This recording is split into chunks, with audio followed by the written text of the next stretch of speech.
Agora a gente quer falar aí de mais um caso de corrupção, dessa vez na Câmara de Vereadores de uma das principais cidades gaúchas. Nos últimos 3 anos, o Legislativo de Rio Grande gastou em reformas, preste atenção, mais que o valor total do prédio. É isso mesmo. Uma perícia nas obras, encomendada pela RBS-TV, revelou um absurdo ainda maior. Reformas mal feitas e superfaturamento que chegam aí a quase 1.500% no custo dos serviços. Um empresário foi preso ontem acusado de oferecer propina ao atual presidente da Câmara, que denunciou o esquema. A reportagem é de Giovanni Grisotti e Glaucius Oliveira.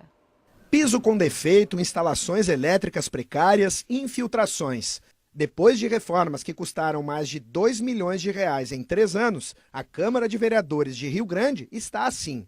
Presença assim, de gambiarras, isso é muito inseguro em relação a prédios históricos. A nosso pedido, a perita judicial Daniela Simões Lopes fez uma inspeção no prédio. Especializada em engenharia, ela conferiu as notas fiscais que nossa reportagem conseguiu pela Lei de Acesso a Informações Públicas e preparou um laudo com 16 páginas em que descreve verdadeiros absurdos. Os problemas começam pelo piso. A qualidade é extremamente baixa, totalmente danificado, vocês podem ver aqui. Conferindo a documentação oficial da Câmara, a perita descobriu que no ano passado foram pagos R$ 340 a hora de trabalho para um servente de obras e R$ 320 a hora para um auxiliar de eletricista, quase 1.500% acima do valor de mercado. Basicamente, eles vão ter um valor de quase 50 mil o salário mensal, né? E isso é totalmente inaceitável, fora de mercado totalmente. O que dizer das instalações elétricas do prédio que teriam sido pagas com esse dinheiro? A gente tem presença de fiação aparente, com emendas inadequadas, perigo iminente de incêndio, de curto. Aqui funcionam as caixas d'água. Neste documento oficial da Câmara, de 21 de maio deste ano, o responsável pela manutenção do prédio pede a compra de 4 novos reservatórios, porque os atuais, de 1997, nunca tinham sido trocados. Só que essas notas, de dezembro do ano passado, descrevem a compra de exatamente 4 novas caixas d'água, a R$ 2.500 cada.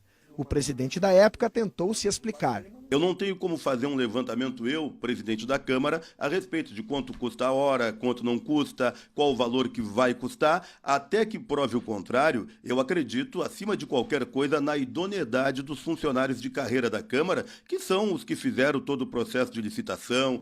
A conclusão é escandalosa. Entre 2015 e 2017, portanto, em 3 anos, a Câmara gastou em obras R$ 2.200.000, mais que o valor de mercado do prédio, que é de R$ 1.800.000. As reformas elas têm valores muito acima do mercado.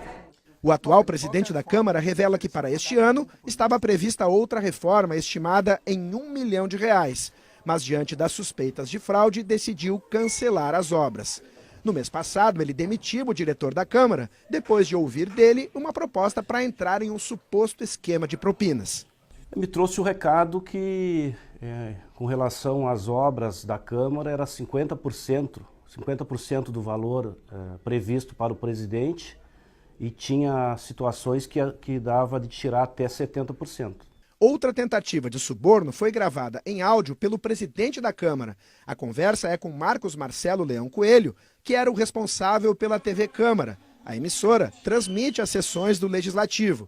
A propina seria para renovar o contrato anual com a empresa de R$ 1.300.000. Na gravação, Marcelo diz que o valor do suborno já estaria incluído no contrato. O nosso contrato da TV tem ele montado justamente para poder ajudar.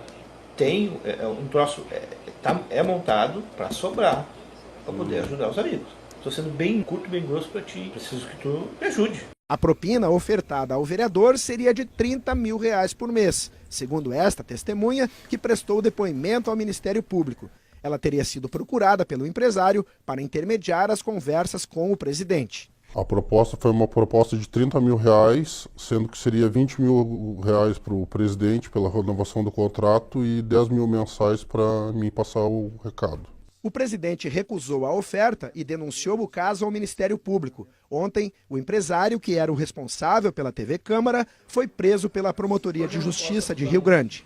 O que aconteceu mais recentemente é que houve a juntada de outras provas, fez a aferição de outras provas, né, de que o contrato de fato era montado com sobrepreço para que se pudesse oferecer vantagens a agentes públicos. É um absurdo, né? Em depoimento, o promotor aí, o empresário, negou o envolvimento dele nesse esquema e também não quis ouvir a conversa que foi gravada pelo presidente da Câmara.